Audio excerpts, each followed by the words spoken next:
Hi friends, আজকে আমরা যাচ্ছি টপ অফ ইউরোপ ইয়াংফ্রাউ মাউন্টেনে। তো তোমাদের দেখাচ্ছি। আমরা প্রথমেই এই যে দেখো, এগুলি হলো কেবল কারের। এখান থেকে আমরা উঠে গেছি এখন। फोटोग्राफर वो दोनों दीदी को मिलेगा तो मजा आता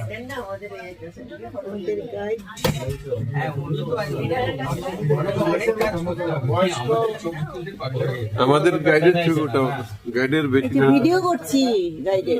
হাই ক্লাব সেভেন ओके मैं ऐसे ना चलिए वीडियो अच्छा है ঠিক আছে, शेयर कर देना हम लोग के साथ तुम मामा है এক একজন করে এক একটা কাপড় শেয়ার করলি কতজন একটাতে অনেকজন ওঠা যায়।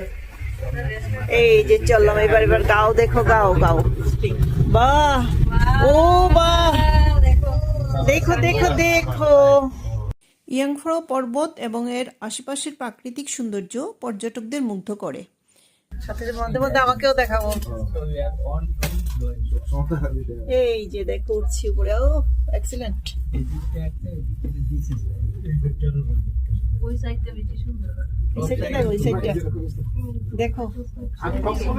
কত উঁচু উঁচু গিয়ে ঘর করেছে না, ওরা এখানে হাঁটতে হয় জানো।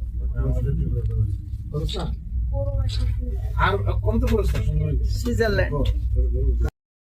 আমরা যে উঠছি ইয়াংফ্রাউতে, তার হাইট আছে সি লেভেল থেকে 11,329 ফিট। তো আমি তোমাদেরকে দেখাচ্ছি কিভাবে উঠছি। আর দেখো গাওটা কি সুন্দর, গ্রাম আর কি, ওদের নিচে গ্রাম আর আমরা তো উপরে কেবল কার করে উঠছি, সেটাই দেখা যাচ্ছে।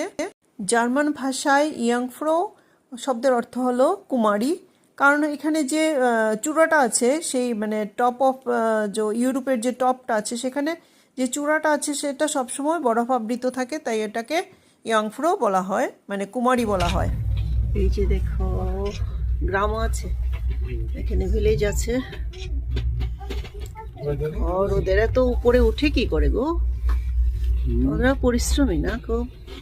এই রোপ কার করে আমরা অর্ধেকটা পর্বত উঠবো, তারপর আবার আমরা ট্রেন করে বাকি রাস্তাটা উঠবো, মানে টপ অফ ইউরোপ যেটা, সেটাতে উঠবো ইয়াংফ্রাউতে।